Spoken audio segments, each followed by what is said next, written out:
Hello everyone and welcome to StudyIQ English. I am Joycey Joy and we are going to discuss about the FRBM Act of 2003, Fiscal Responsibility and Budget Management Act. Coming to FRBM Act of 2003, the Fiscal Responsibility and the Budget Management Act of 2003. As we know, this is a legislature or a statute. That is a law that is passed by the parliament. The purpose of the act is to provide for responsibility of the central government to ensure intergenerational equity in fiscal management and long-term macroeconomic stability by removing fiscal impediments in effective conduct of monetary policy. Let's see what it is. So first thing that you have to remember here is it's a legislature passed by the parliament, or it's a statute or a law passed by the parliament. Second thing, the purpose. Purpose is to create responsibility of the central government for ensuring intergenerational equity in financial discipline. That is intergenerational, from one generation to another. Rational use of financial resources or fiscal resources. The government should rationalize their expenditure and borrowings in order to ensure that the future generation does not suffer from the misuse of financial resources of the present government. So that is the intergenerational equity. Long-term macroeconomic stability. What is meant by macroeconomic stability? Macroeconomic stability refers to the overall stability of the economy. Macroeconomy refers to the aggregate, or it refers to the economy as a whole. Macroeconomic stability means the entire country or the economy of the country should be stable in the long term. Now, how can long-term macroeconomic stability be ensured? This can be ensured by ensuring that different parameters like inflation, GDP, the taxation, the revenue, expenditure, all the macroeconomic indicators of the economy are stable for a very long time. And how? By removing fiscal impediments in an effective way. The FRBM bill was introduced in the parliament in the year 2000. And this was passed only in the year 2003. This was introduced by the then government led by Atal Bihari Vajpayee, and the bill aimed at providing a legal backing, that is a statutory backing to fiscal or financial discipline in an institutionalized way. So, bringing financial discipline or fiscal discipline in the country through institutionalized sources or through a legal backup. It sets targets for the government to establish financial discipline in the economy, to reduce the fiscal deficit and improve the constitutional amendments.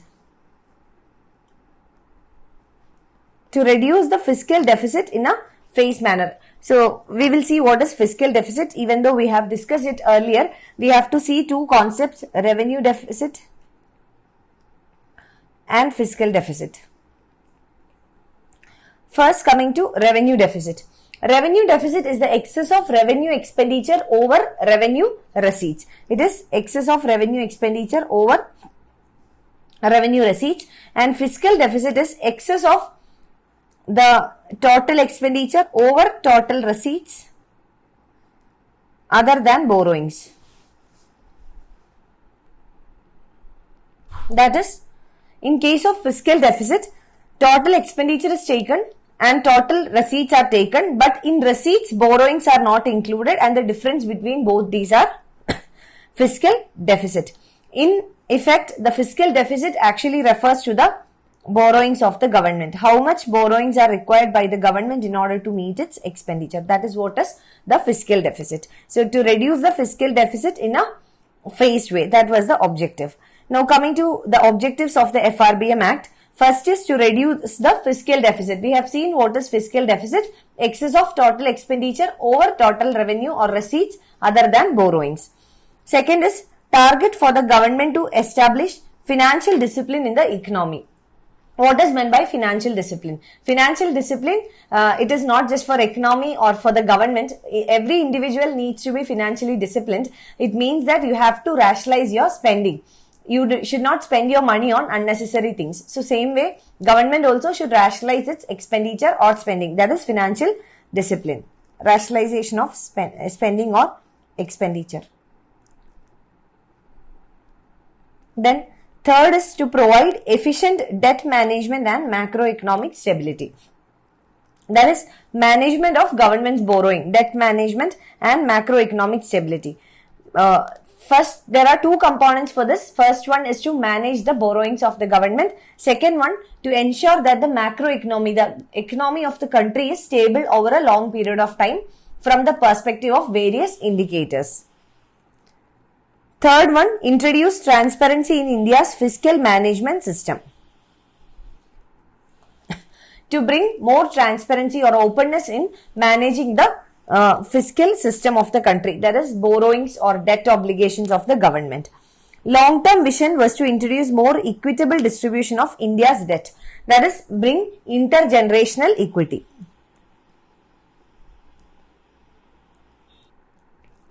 And finally,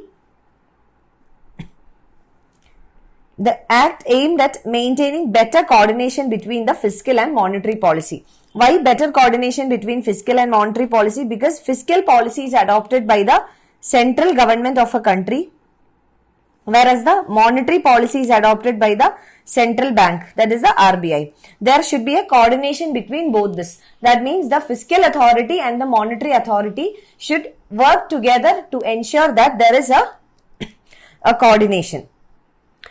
Now coming to the features of FRBM Act.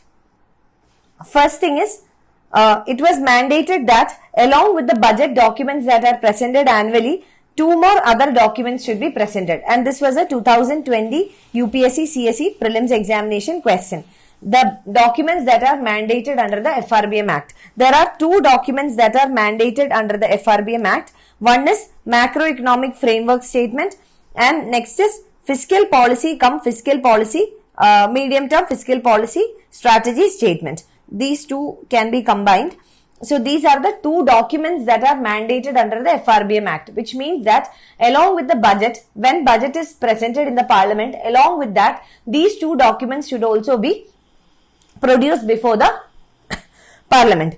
One is macroeconomic framework statement. That is the framework statement. How is the macroeconomy going to be in the upcoming years? Second one is the strategy statement. What is the strategy adopted by the government in order to stabilize the macroeconomy? It was proposed that four indicators, revenue deficit as a percentage of GDP, fiscal deficit as a percentage of GDP, tax revenue as a percentage of GDP, and total outstanding liabilities as a percentage of GDP should be projected in the medium term fiscal policy statement. So these four indicators should be presented. These four indicators to be presented in the macroeconomic statement. Now we are coming to the N.K. Singh Committee. The N.K. Singh Committee was appointed in the year 2016 and gave its report in 2017. This committee is also known as the FRBM Review Committee. The purpose was to review the provisions of the FRBM Act. The N.K. Singh Committee was formed in 2016. The chairman of this committee was the former Revenue and Expenditure Secretary to the Government of India, Nand Kishore Singh. That is why this committee is popularly known as N.K. Singh Committee. This was actually the FRBM Review Committee. So we will see what were the recommendations of the N.K. Singh Committee, the Review Committee. Replacement of FRBM Act with Debt Management and Fiscal Responsibility Bill of 2017. The debt to GDP ratio by 2022-23 should be 38.7% for central government and 20% for the state government. 40 plus 20, overall 60%. This was also a previous year prelims question.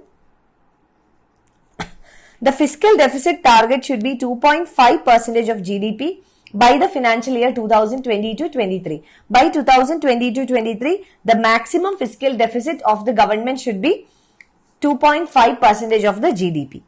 The debt path to be followed by each state based on their track record of fiscal health and prudence should be recommended by the 15th Finance Commission.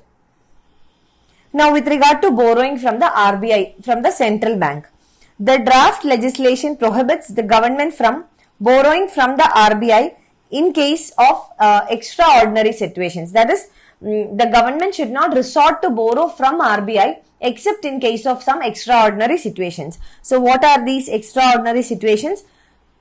The center must meet a temporary shortfall in receipts. RBI subscribes to government securities to finance any deviations from specified targets. RBI purchases government securities on the secondary market. So these were the situations where government can borrow from the RBI. The target commitments should be deviated under circumstances such as national calamity, war, agricultural collapse, structural reforms in the economy, and real output is less than 3%. So this is known as the escape clause in the FRBM Act. Escape clause refers to those situations where the government can deviate from the targets, and this is very important from the current perspective because during the COVID-19 pandemic, in that financial year, government had induced the escape clause. Why?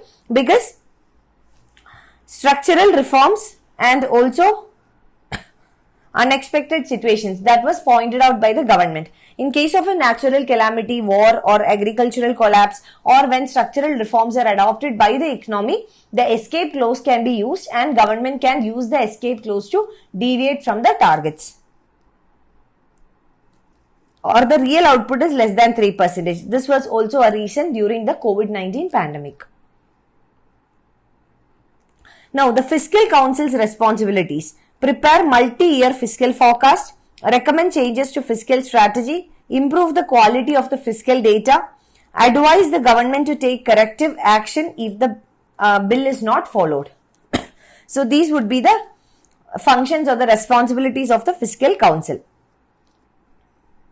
Setting up of an autonomous fiscal council that deals with preparation of multi-year fiscal forecast, improve the data quality, advise the government on fiscal matters. That was the objective.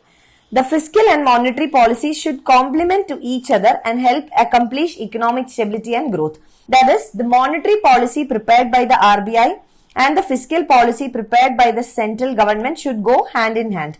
They should complement each other in order to achieve two objectives: economic stability, that is, the parameters or economic indicators should be stable. Second one is growth, that is, high rates of GDP growth rate. This is very important, and this was also a previous year question. Targets and fiscal indicators under the FRBM Act. Government is required to limit fiscal deficit to 3% of GDP. So fiscal deficit should be limited to 3% of GDP. And debt of the central government, it should be 40% of the GDP by 2024-25. And along with that, we need to learn about the state government as well. It should be 20%. Along with the state and center, total should be 60%. This is the target set under the FRBM Act. Now we'll discuss a few MCQ questions. Which of the following is an example of direct tax in India? Direct tax is a form of taxation on which the incidence and the impact of taxation falls on the same entity. Entertainment tax, stamp and registration fee, sales tax, wealth tax. So here in this four options, wealth tax is the direct tax. Which of the following tax gives maximum revenue to the government of India? And according to this year's economic survey and budget, it is actually the income tax and corporate tax, both, because the amount of taxation is almost the same, but 1% high is income tax. Earlier it used to be corporate tax, but now corporate tax and income tax almost it is the same, but 1% high for income tax, because last year, if you remember, the government had reduced the corporate tax rates. That's the reason. Dash deals with the taxation and expenditure decisions of the government. So taxation and expenditure decisions of the government is fiscal policy. Monetary policy is the policy taken by RBI. So fiscal policy deals with taxation and expenditure. Revenue and expenditure policies of the government falls under fiscal policy. So that is it with the MCQs, the multiple choice questions. And with regard to FRBM Act, I hope this was a useful one for you. Thank you so much for watching. I wish you all the very best.